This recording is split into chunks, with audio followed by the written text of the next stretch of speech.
नमस्कार, आदाब, सत श्री अकाल। मैं हूं आपका दोस्त, आपका होस्ट शुभेंद्र सिंह चौहान। आप लोगों का स्वागत करता हूं सेशन के अंदर, जहां पर हम लोग द हिंदू की कुछ ऐसी खबरें और एडिटोरियल के ऊपर चर्चा करेंगे जिन्हें पढ़कर निश्चित ही आप लोगों की प्रिपरेशन के अंदर आप लोगों को बेटर एज मिलेगी। बट उन सबके पहले आप लोग मेरे साथ में ऐसा 10 टेलीग्राम ग्रुप के ऊपर जुड़ सकते हो। क्लास की अपडेट पीडीएफ आपको हमें मिल जाती है। इसके अलावा रोज सुबह 9 बजे द हिंदू एनालिसिस की क्लास, यानी कि ये क्लास मेरे द्वारा पाथफाइंडर चैनल के ऊपर ली जाती है। कोशिश क्या करो कि इस क्लास के अंदर प्रीमियर होते समय आप जुड़ो।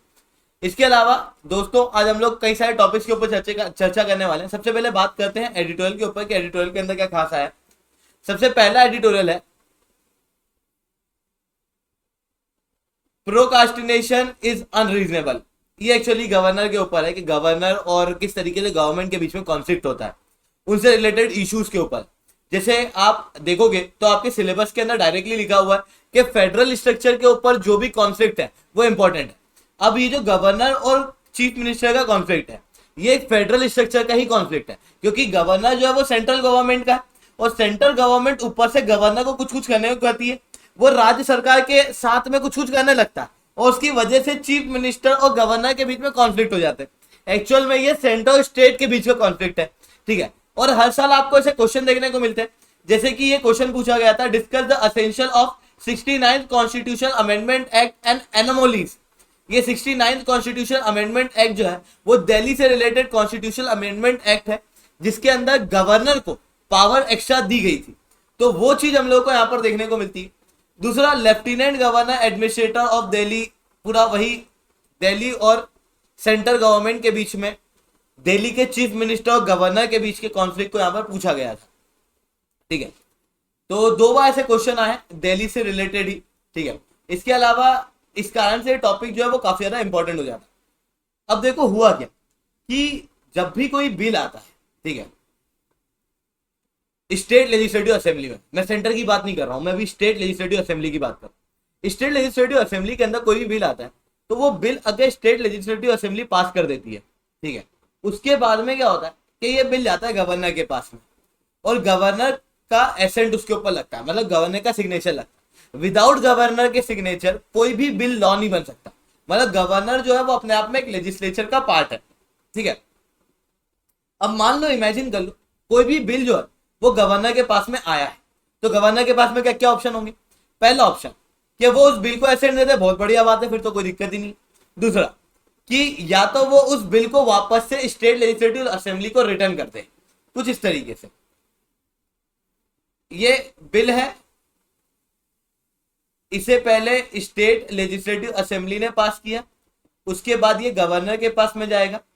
गवर्नर चाहे तो इसे एसेंट दे सकता है, यानी कि हाँ कर सकता है, साइन कर सकता है डायरेक्ट, तो एक्ट बन जाएगा। अगर एसेंट हो गया तो एक्ट है। अगर एसेंट नहीं देना है तो गवर्नर जो है वापस से रिटर्न कर सकता है। और अगर गवर्नर रिटर्न करता है स्टेट लेजिस्लेटिव असेंबली को, और स्टेट लेजिस्लेटिव असेंबली बिना कानून में कोई भी चेंज किए वापस से ये कानून, ये बिल जो है वो पास कर देती है, तो उसके बाद में गवर्नर को एसेंट देना ही होता है। यहां पर आपको क्लियरली दिखेगा कि स्टेट लेजिस्लेटिव असेंबली के पास में ज्यादा पावर है, और होना भी चाहिए। क्यों? क्योंकि ये लोग जो है वो लोगों के द्वारा इलेक्टेड है। Governor is not a elected person, बल्कि सेंटर द्वारा नॉमिनेटेड है। पहली बात समझे। इसके अलावा और क्या ऑप्शन है? गवर्नर के पास में ये ऑप्शन है कि वो विदहोल्ड कर सकता है किसी बिल को। पर अगर वो किसी बिल को विदहोल्ड करता है तो उसे प्रॉपर रीजन जो है वो बताना होता है। और जनरली किसी भी बिल को ऐसे साइन करने से मना नहीं करता है गवर्नर, क्योंकि उसकी वजह से काफी ज्यादा बदनामी होती है। एक अनपॉपुलर टेक्निक है इस कारण से। एक और ऑप्शन होता है गवर्नर के पास में कि गवर्नर जो है उसके पास में जो बिल आया है वो उस बिल को प्रेसिडेंट के पास में रिकंसिडरेशन के लिए भेज दे, सेंटर के पास में भेज दे। रिसेंटली तमिलनाडु के अंदर एक नीट का बिल आया था, क्योंकि तमिलनाडु के अंदर नीट के खिलाफ है वो लोग, जिसकी वजह से ये बिल जो है वो गवर्नर के पास गया। गवर्नर के ने उसको साइन करने की बजाय प्रेसिडेंट को भेज दिया। अब प्रेसिडेंट अगर इसका साइन करना चाहे तो करे, रिजेक्ट करना चाहे तो करे। प्रेसिडेंट के ऊपर कोई भी रेस्ट्रिक्शन नहीं होता इस केस में, ठीक है। तो इस तरीके से हम लोगों को चीजें देखने को मिलती है। साथ में अभी रिसेंटली केरला के अंदर क्या हुआ था कि लोकायुक्त अमेंडमेंट बिल आया था। उस बिल को स्टेट लेजिस्लेटिव असेंबली ने पास कर दिया, केरला की असेंबली ने पास कर दिया, गवर्नर के पास में पहुंचा। और जब गवर्नर के पास में पहुंचा ना, तो गवर्नर ने उस बिल को एसेंट देने से मना कर दिया। और बिल्कुल खुले में सबके सामने आके ये चीज गवर्नर ने अनाउंस की, जो दिखाता है कि किस तरीके से चीफ मिनिस्टर यानी कि इलेक्टेड गवर्नर यानी कि elected government, state legislative assembly वगैरह, इनका और किस तरीके से गवर्नर के बीच का कॉन्फ्लिक्ट हम लोगों को देखने को मिलता है। बोलो बात समझ में आई? अब इतनी बात अगर आप लोगों को समझ में आई, यही ऑप्शन गवर्नर के पास में है, इन सारी चीजों को आपने समझा, तो इससे क्या समझ में आया? इससे ये समझ में आया कि गवर्नर के पास में कई सारे ऑप्शन है। वो अगर एसेंट देना चाहे तो दे, और अगर नहीं देना चाहे तो प्रेसिडेंट के पास में ही भेज सकता। अगर वो प्रेसिडेंट के पास में भेजेगा तो बिल को प्रेसिडेंट रिजेक्ट कर सकता है। मैंने बताया दिल्ली का जो केस है, जो प्रीवियस ईयर के क्वेश्चन के अंदर आपको देखने को मिला, दिल्ली के अंदर क्या हुआ कि 2014 के अंदर केजरीवाल की सरकार आई और 2014 के अंदर सेंटर के अंदर एक नई गवर्नमेंट आई। और अगर आपको याद होगा तो 2014 के अंदर दिल्ली के अंदर 2 इलेक्शन हुए थे। पहला इलेक्शन के अंदर बीजेपी मेजोरिटी में थी और उसके बाद सेकंड हाईएस्ट वोट जो थे वो आम आदमी पार्टी के थे, पर कोई भी बहुमत नहीं बना पा रहा था, जिसके बाद में वापस से इलेक्शन हुए। और जब वापस से इलेक्शन हुए तो आम आदमी पार्टी इस इलेक्शन को जीत गई। आम आदमी पार्टी को इस बार 67 सीट्स मिली थी 70 में से। अब ये लोग कोई भी बिल पास कर सकते थे। लगभग 14 बिल लाइन से आम आदमी पार्टी के द्वारा पास किए गए, जिसके अंदर जो दिल्ली के अंदर स्कूल का इश्यूज है, जो लोगों को स्कूल आसानी से नहीं मिल पाते हैं, उससे रिलेटेड इश्यूज, लोकपाल बिल से रिलेटेड इश्यूज, उन सबके इश्यूज को रिजॉल्व करते हुए लगभग 14 बिल पास किए गए। इन 14 बिल्स को लाइन से गवर्नर के द्वारा प्रेसिडेंट को भेजा गया और प्रेसिडेंट ने लाइन से 14 के 14 बिल को रिजेक्ट कर दिया। There is an elected representative of a state, and on the other hand there is a nominated member whom you consider that whom has more power, either a governor or a chief minister. But the question again rises, then whom should have more power? किसके पास में ज्यादा power होनी चाहिए? अब अगर हम लोग पूरे विश्व के अंदर देखें तो आपने कई बार क्वेश्चन देखे होंगे इस तरीके से कि इंडिया की जुडिशियल, ये 2020 के अंदर क्वेश्चन आया हुआ है कि जुडिशियल सिस्टम ऑफ इंडिया और यूनाइटेड किंगडम जो है वो आपस में डाइवर्ज करती हुई दिखाई देती है रिसेंट समय में। तो बताओ कहाँ पे कन्वर्ज कर रही है, कहाँ पे डाइवर्ज कर रही है? ठीक है, साथ में यूएस से रिलेटेड भी एक क्वेश्चन आया था 2019 के अंदर। ठीक है, तो इंडिया के संविधान को बाकी देशों के संविधान से जोड़ के भी क्वेश्चन पूछे जाते हैं। तो आगे जो कंटेंट दे रहा हूं ये भी आपके प्रिपरेशन पॉइंट ऑफ व्यू से इंपॉर्टेंट ही है। ठीक है, अब पूरे विश्व ऐसा मत सोचना कि यूनाइटेड किंगडम से हमको क्या करना, क्योंकि सिलेबस के अंदर डायरेक्टली लिखा है कि इंडिया के कॉन्स्टिट्यूशन के फीचर कंपेयर करो वर्ल्ड की इंपॉर्टेंट कंट्री के कॉन्स्टिट्यूशन फीचर्स। तो देखो कि अगर हम लोग यही गवर्नर वाला कॉन्सेप्ट पूरे विश्व के अंदर देखें तो यूनाइटेड किंगडम के अंदर कोई गवर्नर नहीं है। यूनाइटेड किंगडम के अंदर यूनिटरी गवर्नमेंट है, फेडरल गवर्नमेंट तो है नहीं। तो यूनाइटेड किंगडम के अंदर सेंटर की ही एकमात्र गवर्नमेंट है और सेंटर के अंदर एक क्राउन है और पार्लियामेंट है। पार्लियामेंट के द्वारा पास किए हुए कानून के ऊपर क्राउन का साइन लगता है, यह सब लोग मानते हैं। पर वो जो साइन है, वो साइन का जो कॉन्सेप्ट है, वो क्राउन को वर्चुअली वीटो पावर नहीं देता। मतलब क्राउन के पास में जो साइन करने की पावर है वो एक डेड लेटर है, वो उस पावर को खुद से यूज ही नहीं कर सकता। यूनाइटेड किंगडम के अंदर हम लोगों को ऐसे देखने को मिलता है एसेंट पॉइंट ऑफ व्यू से। वहीं दूसरी तरफ अगर हम लोग यूनाइटेड स्टेट्स की बात करें तो वहां पर प्रेसिडेंट जो है वो किसी बिल को साइन करने से मना कर देता है, तो उसके बाद में दोनों हाउस के द्वारा अगर 2/3 बहुमत से वापस से वो बिल पास हो तो किसी भी कंडीशन, आई सेड किसी भी कंडीशन, प्रेसिडेंट द्वारा बिल को रिजेक्ट नहीं किया जा सकता। भारतीय संविधान के अंदर क्या इश्यूज हैं जो गवर्नर को ज्यादा पावर मिल जाती है? तो देखो यार, गवर्नर जो है वो रिकंसिडरेशन के लिए भेज सकता है बिल को प्रेसिडेंट के पास में। एक ये बहुत बड़ा इशू है। पर किन बिल को भेज सकता है? भारतीय संविधान कहता है ऐसे बिल जो कि हाईकोर्ट की अथॉरिटी के ऊपर क्वेश्चन मार्क लगाते हैं, ऐसे बिल जो कि हाईकोर्ट से उसकी पावर छीनते हैं, उसे सेंट्रल गवर्नमेंट के पास में भेजा जा सकता है। उसके बाद में सुप्रीम कोर्ट द्वारा कुछ और चीजें यहां पर ऐड की गई, जैसे अगर कोई सा कानून ऐसा है जो अल्ट्रा वायर है। अल्ट्रा वायर है मतलब क्या? जो संविधान को तोड़ता है। ऐसा कानून अगर किसी स्टेट की लेजिस्लेटिव असेंबली द्वारा पास किया गया है तो गवर्नर उसे प्रेसिडेंट के पास में भेज सकता है। Not justice. अगर कोई सा बिल ऐसा है जो कि डीपीएसपी को चेंज करना चाहता है तो गवर्नर प्रेसिडेंट को यह बिल भेज सकता है, यानी कि स्टेट का जो इशू है वो सेंटर के अंदर भेजा जा सकता है। सुप्रीम कोर्ट के अनुसार यह भी कहा गया कि अगर कोई बिल ऐसा है जो लोगों से उनकी फंडामेंटल राइट छीनता हो या कोई सा बिल मेलाफाइड तो उसे भी सेंटर के अंदर गवर्नर द्वारा भेजा जा सकता है। गवर्नर के ऊपर पावर के ऊपर रेस्ट्रिक्शन लगी हुई है, प्रॉपर रूप से बताया गया है कि कौन सा बिल सेंटर के पास भेजा जाए, कौन सा बिल नहीं, पर कई बार गवर्नर इन चीजों को फॉलो नहीं करता है। First issue. सेकंड इशू कि स्टेट जो है, अगर गवर्नर ने कुछ भी किया या फिर चीफ मिनिस्टर ने कुछ भी किया तो अगर कॉन्स्टिट्यूशन की माने तो कोर्ट इसके बीच में इंटरफेयर नहीं कर सकता, क्योंकि ये एग्जीक्यूटिव का मैटर है। हालांकि अगर प्रैक्टिकली देखा जाए तो गवर्नर और चीफ मिनिस्टर के इश्यूज के बीच में कोर्ट जो है वो इंटरफेयर करता है और अभी तक करता आया है। ठीक है, तो ये चीजें हम लोगों को देखने को मिलती है। अब अगर कोर्ट यहाँ पर इंटरफेयर नहीं करता है, मतलब अगर प्रैक्टिकल थ्योरिटिकली देखें तो अगर यहाँ पर कोर्ट इंटरफेयर नहीं करता तो ऐसी कंडीशन में गवर्नर को ये डिस्क्लोज करना होता है कि उसने कोई सा डिसीजन क्यों लिया। जैसे स्टेट लेजिस्लेटिव असेंबली से कोई सा बिल पास हुआ, वो गवर्नर के पास में आया, गवर्नर ने उस बिल को एसेंट देने से मना कर दिया। तो क्यों मना किया, व्हाट इज द रीजन? क्योंकि गवर्नर अपने आप में कॉन्स्टिट्यूशनल पोस्ट है, तो उसे ये बताना पड़ेगा कि उसने ये क्यों किया। किसी बिल को उसने विदहोल्ड किया तो क्यों किया, किसी बिल को रिकंसिडरेशन के लिए भेजा तो क्यों भेजा, प्रॉपर रीजन जो है वो गवर्नर के ऊपर लगाए गए। This how we have created certain restriction on governor, but still there is some long way to go. क्यों? क्योंकि गवर्नर कितने समय में एसेंट देगा या कितने समय में अपना डिसीजन लेगा ये फिक्स नहीं है। जिसके बाद में कई सारे बिल ऐसे भी हैं जो लेजिस्लेटिव असेंबली के द्वारा पास कर दिए जाते हैं, गवर्नर अपने टेबल के ऊपर रखे रहने देता है ताकि अभी ये जो सरकार है ये चली जाओ, जब नई सरकार आए तो नई सरकार के काउंसिल ऑफ मिनिस्टर द्वारा ये रिकमेंडेशन मिल जाए कि इस बिल को विदहोल्ड कर दो तो वो विदहोल्ड कर देगा। इस तरीके की एक्टिविटी भी परफॉर्म की जाती है। ठीक है, इतनी बात समझ में आई। Then calamity prone urban India worrying story line. Previous year के अंदर हम लोगों को कई सारे क्वेश्चन देखने को मिलते हैं, साथ में सिलेबस के अंदर लिखा हुआ है geophysical data, geophysical phenomena including cyclone, earthquake, और उसके अंदर फ्लड भी इंक्लूड है।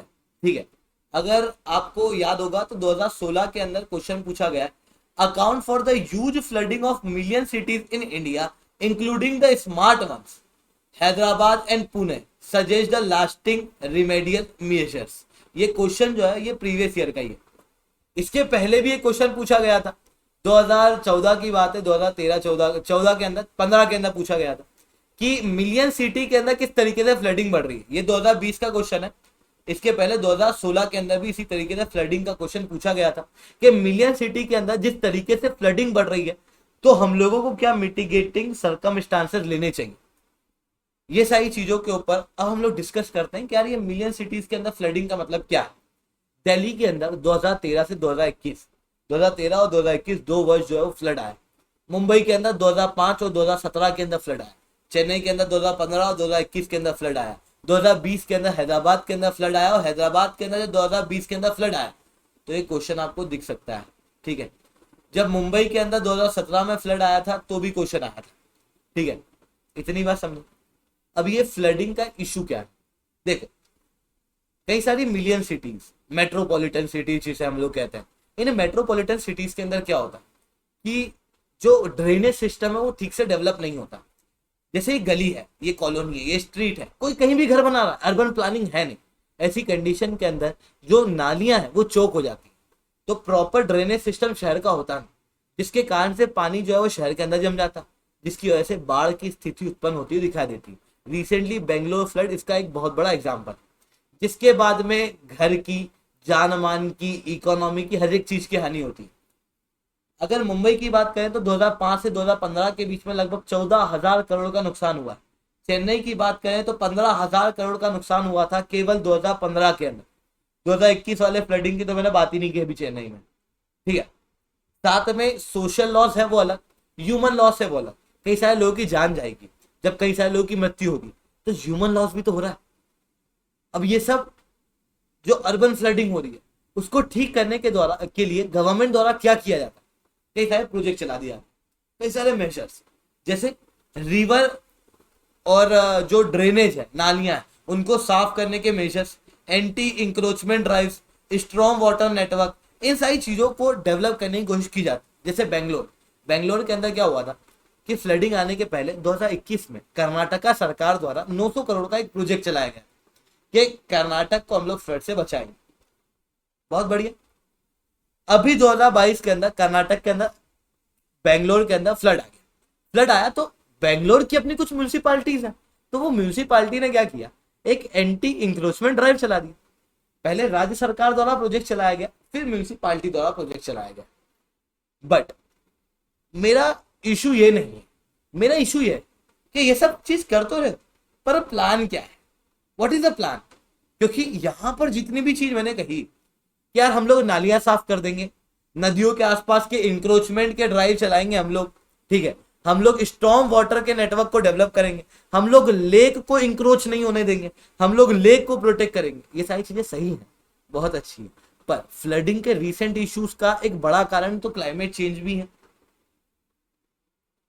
तो ये वाला इशू क्योंकि इंक्लूड नहीं किया? अरे सर आप फिर से क्लाइमेट चेंज के ऊपर ले जाओगे। क्लाइमेट चेंज के ऊपर नहीं ले जा रहा हूं। मेन बात यह है कि ये प्रोजेक्ट अलग अलग चलाए जाते हैं, कोई एक प्रॉपर प्लान नहीं है। जो अर्बन प्लानिंग है, उस अर्बन प्लानिंग के अंदर फ्लडिंग को लेके भी प्लान नहीं है, और जब फ्लडिंग को लेके प्लान नहीं है तो ऐसे छोटे मोटे पीस मील सॉल्यूशन जो है वो रखे जाते, कोई बड़ा सॉल्यूशन जो है वो पेश नहीं किया जाता। जैसे बेंगलोर के अंदर 2015 के बाद में कोई प्लान देखने को नहीं मिला, और 2025 तक भी शायद ही कोई प्लान देखने को मिले। 65% अर्बन शहर पूरे भारत के अंदर ऐसे हैं जहां पर कोई मास्टर प्लान नहीं है शहर को डेवलप करने का, फ्लड को कंट्रोल करने का, इन सारी चीजों का। वहीं अगर आप देखोगे तो स्टेट गवर्नमेंट प्लान बना सकती है, क्योंकि स्टेट गवर्नमेंट को फ्लड के दौरान में काफी ज्यादा दिक्कत आती है, पर स्टेट गवर्नमेंट वो प्लान बनाती नहीं है, क्योंकि ये काम नीति आयोग का। नीति आयोग इधर थिंक टैंक, और नीति आयोग भी यहाँ पर कोई ज्यादा एक्शन लेती नहीं है। ये इशू हम लोगों को देखने को मिलता है। कुछ शहर ऐसे हैं जिन्होंने अपनी प्लानिंग की हुई है, जैसे मुंबई ने कर दी, अहमदाबाद, नागपुर, इन्होंने प्लानिंग की हुई, पर इनकी प्लानिंग जो है वो म्यूनिसिपालिटी लेवल पे, राज्य के लेवल पे नहीं है। कहां पर? म्यूनिसिपालिटी। अब म्यूनिसिपालिटी क्या कानून पास करती है क्या? थोड़ा सा दिमाग लगाओ, सोच। आप पाओगे कि म्यूनिसिपालिटी तो कानून पास करती नहीं, मतलब इनके द्वारा जो प्लान बनाया गया है वो स्टैट्यूटरी प्लान नहीं है, कोई स्टैट्यूटरी बैकिंग नहीं है, जिसके बाद में जो प्लान बना होगा उसके अंदर कोई इंस्टीट्यूशन बना ही नहीं होगा। और वही हुआ मुंबई के अंदर जो मास्टर प्लान बना, वो बहुत अच्छा प्लान है, फ्लड से लेके एयर पॉल्यूशन तक हर एक चीज को कंट्रोल करने की बात की गई, पर कौन करेगा वो निर्धारित नहीं। कोई एक सेपरेट बॉडी होगी या नहीं वो निर्धारित नहीं है, मतलब वो जो इंस्टीट्यूशनलाइजेशन है वो यहाँ पर हम लोगों को नहीं दिखाई देता है। ठीक है, तो या तो प्लानिंग नहीं होती है, प्लानिंग होती है तो प्लान के अंदर स्टैट्यूटरी ब्रेकिंग नहीं होती है, या कोई इंस्टीट्यूशन नहीं होता। इसके अलावा टैक्स एंड कॉन्टेक्स्ट के ऊपर बात करते हैं कि इंसॉल्वेंसी एंड बैंक्रप्सी कोड क्या है। लगभग 6 साल पूरे हो चुके हैं इंसॉल्वेंसी एंड बैंक्रप्सी कोड को, जिसके बाद में भारत की फाइनेंस मिनिस्टर निर्मला सीतारमन ने यहां पर यह कहा कि इंसॉल्वेंसी और बैंक्रप्सी कोड इसलिए है ताकि देश का पैसे का नुकसान ना हो। सवाल उठता है कि ये इंसॉल्वेंसी एंड बैंक्रप्सी कोड है क्या? What is this code all about? तो देखो यार, जब भी मान लो आपका एक बिजनेस है, इमेजिन करना जेठालाल है मान लो, ठीक है, जेठालाल की अपनी एक दुकान है गड़ा इलेक्ट्रॉनिक्स। गड़ा इलेक्ट्रॉनिक्स के अंदर बाघा और नट्टू काका काम करते हैं, मगन भी है, ये दोनों, ये सब लोग कर्मचारी हैं, ठीक। वहीं जेठालाल मान लो किसी एसबीआई बैंक से लोन लेके बैठा हुआ है और अपनी दुकान चला रहा है। मान लो जेठालाल को बहुत नुकसान हो और गड़ा इलेक्ट्रॉनिक्स बंद होने की कगार पे आ जाती है, पैसे रहते नहीं, तो वो नट्टू काका और बागा को उनकी सैलरी नहीं दे पाएगा। जो कंपनी, जो लोग उसे टीवी सप्लाई कर रहे हैं या एसी सप्लाई कर रहे हैं, उनको वो पैसे नहीं दे पाएगा। वहीं वो बैंक वगैरह को भी लोन रिटर्न नहीं कर पाएगा। पर बैंक ने बराबर उसे लोन दिया है। अब नट्टू काका और बाघा को देखो, क्या इन्होंने लोन दिया है क्या? पर लोन तो है ना जेठालाल के ऊपर, लाइबिलिटी तो है कि पैसे चुकाना। तो ये दो प्रकार के अलग अलग क्रेडिटर। पहला होता है फाइनेंशियल क्रेडिटर, जो क्या करते हैं, पैसे देते हैं कि ये पैसा मैं लोन पे दे रहा हूं। दूसरे प्रकार के क्रेडिटर होते हैं ऑपरेशनल क्रेडिटर। जब एक बिजनेसमैन अपना काम कर रहा होता है तो उस दौरान में जिन लोगों से वो ट्रांजेक्ट करता है कहता है कि तुम्हारे पैसे मैं बाद में दे दूंगा, उनको कहा जाता है ऑपरेशनल क्रेडिटर। मतलब ऐसे लोग जिन्होंने ऑपरेशन के दौरान में पैसे दिए। ठीक है। अब जब भी आपके ऊपर मान लो, समझो कि यार आपका पैसा कहीं अटक गया और दिख रहा है कि यार ये कंपनी बंद होने की कगार पे, तो उसके बाद आप इंसॉल्वेंसी एंड बैंकरप्सी कोर्ट जा सकते हो कि मैंने ये फलाना फलाना लोन दिया था और ये लोन अभी तक वापस नहीं है। तो इंसॉल्वेंसी एंड बैंकरप्सी कोड एक कोड है, एक लॉ है, ये कोई बॉडी नहीं है ना। यहाँ पर इंसॉल्वेंसी एंड बैंकरप्सी कोड का प्रयोग हो सकता है, पर अगर इसका प्रयोग करवाना है तो आपको एनसीएलटी जाना पड़ेगा। जब आप एनसीएलटी के अंदर जाओगे तो एनसीएलटी आपके जितने भी चीजें होती हैं, मतलब अगर आपने कंप्लेन करी है तो उसके 14 दिन के अंदर अंदर इनको जवाब देना होता है कि आपका केस एक्सेप्ट होगा या नहीं होगा। मान लो आपका केस एक्सेप्ट हो जाता है तो उसके बाद एनसीएलटी जो होती है उसे एक इंसॉल्वेंसी प्रोफेशनल देना होता है इन लोगों को, इन क्रेडिटर्स को। और ये इंसॉल्वेंसी प्रोफेशनल एक प्रोफेशनल होता है, जैसे मान लो मैं हूं या मान लो भिड़े है। ठीक है, भिड़े एक इंसॉल्वेंसी प्रोफेशनल है। ठीक है, इसे देखा गया जेठालाल की दुकान के ऊपर इतना लोन है उतना लोन है, सारी चीजों से एनालाइज की और उसके बाद में से बताया कि एक काम ऐसा कर सकते हैं हम लोग कि जेठालाल के लोन को रिस्ट्रक्चर कर देते हैं।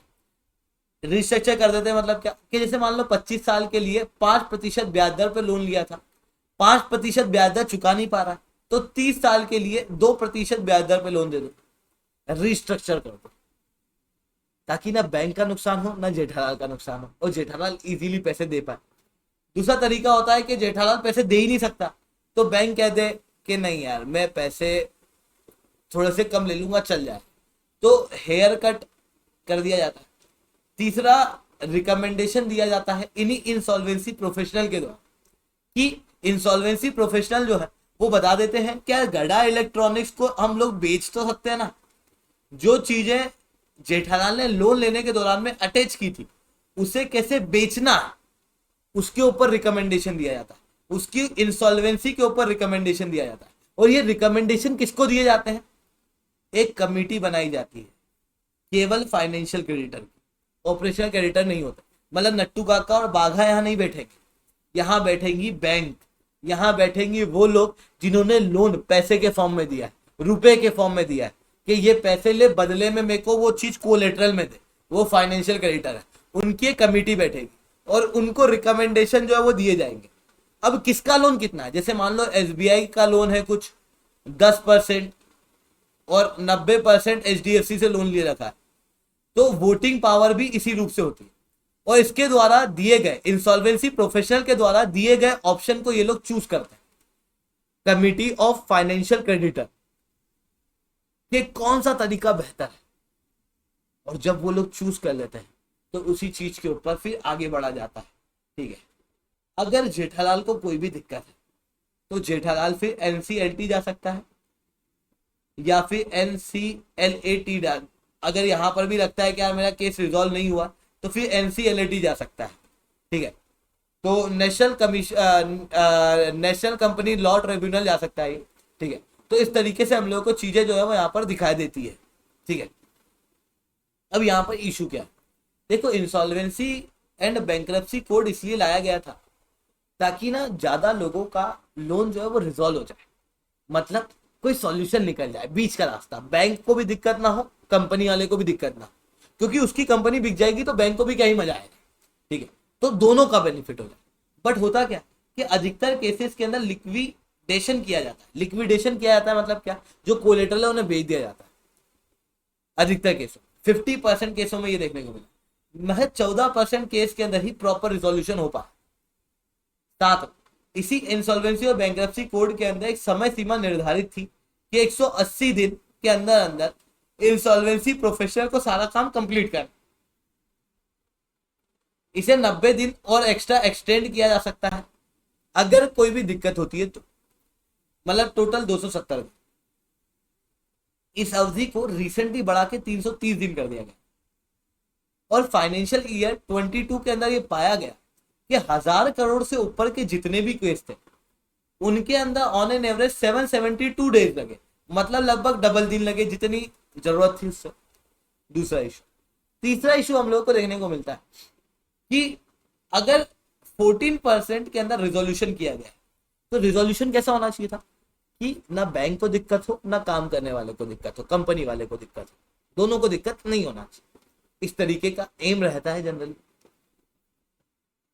मतलब बैंक वाले को दिक्कत कब होगी?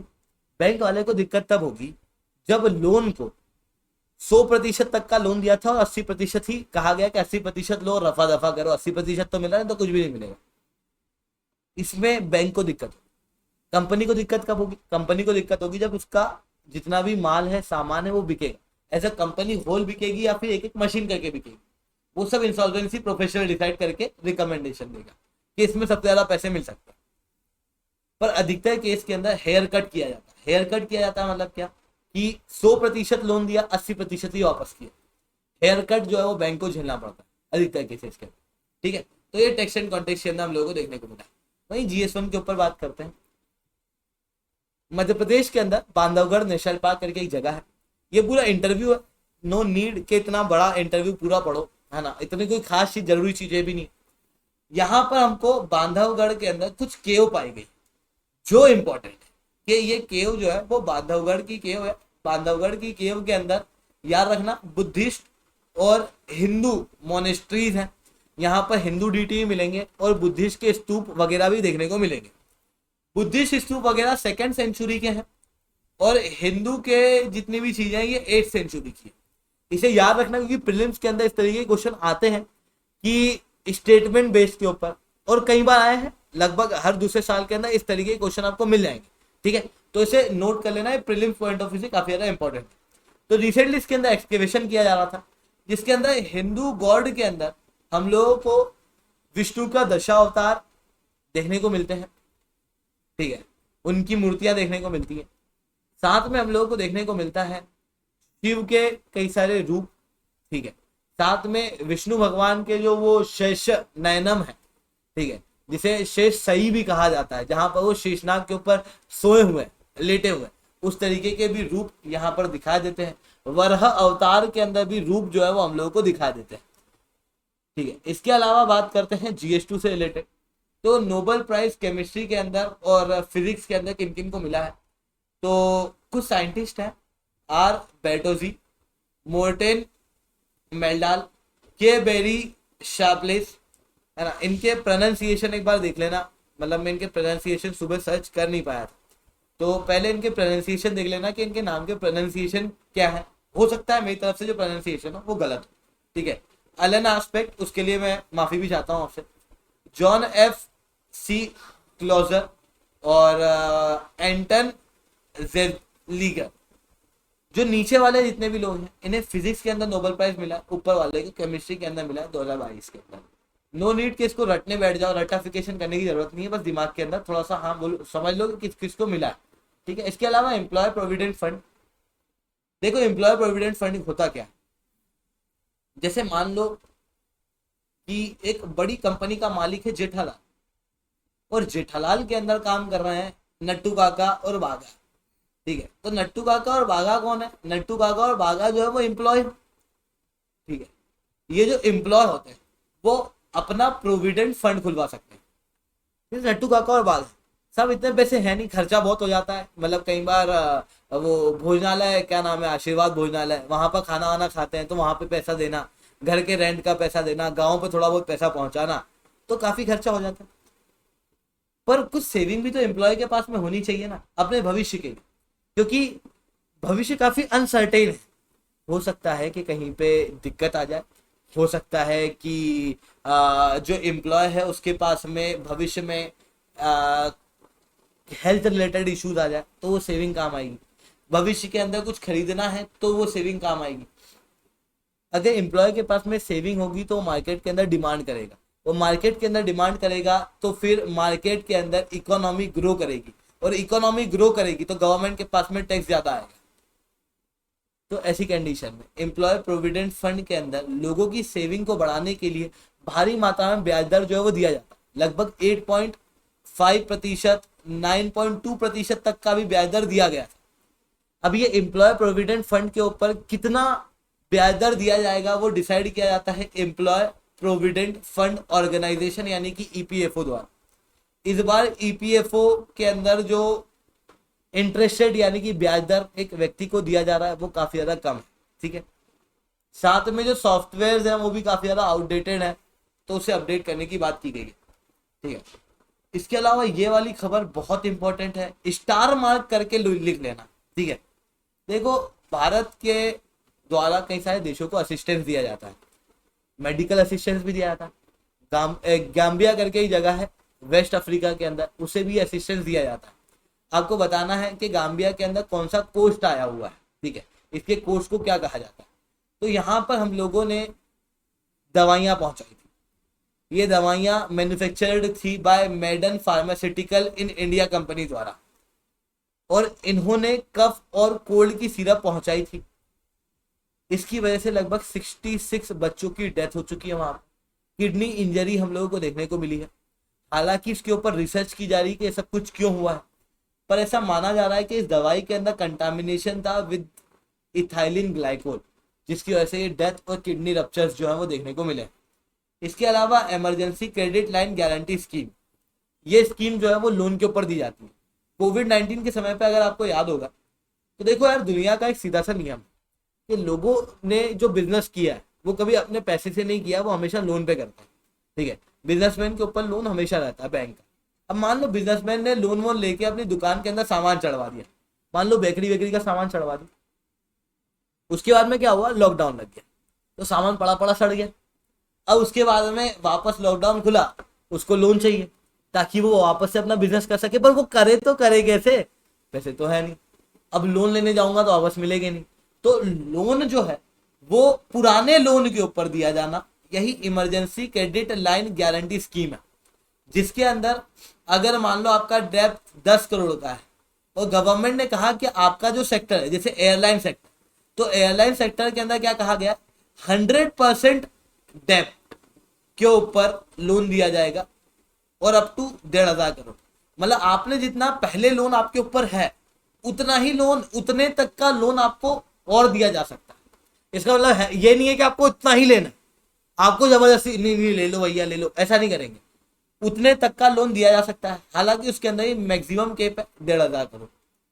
इमरजेंसी क्रेडिट, समझ में आया, इमरजेंसी के समय पर क्रेडिट देना, क्रेडिट की लाइन क्रिएट करना, इमरजेंसी क्रेडिट लाइन। एक और शब्द है यहाँ पर गारंटी स्कीम। गारंटी स्कीम का मतलब क्या, कि ये लोन देने के बाद अगर मान लो कि बिजनेसमैन अपना लोन नहीं चुका पाता है तो उस क्रेडिट की गारंटी गवर्नमेंट लेती है कि इस क्रेडिट को, इस लोन को हम चुकाएंगे, ठीक है। तो वो हम लोगों को देखने को मिलता है। वहीं सीबीआईसी यानी कि central board of indirect tax and custom, इसके पहले जीएसटी था, इनडायरेक्ट टैक्स, अभी जीएसटी चलता है। जीएसटी के पहले एक्साइज ड्यूटी, सेल्स टैक्स वगैरह ये सब लिए जाते थे।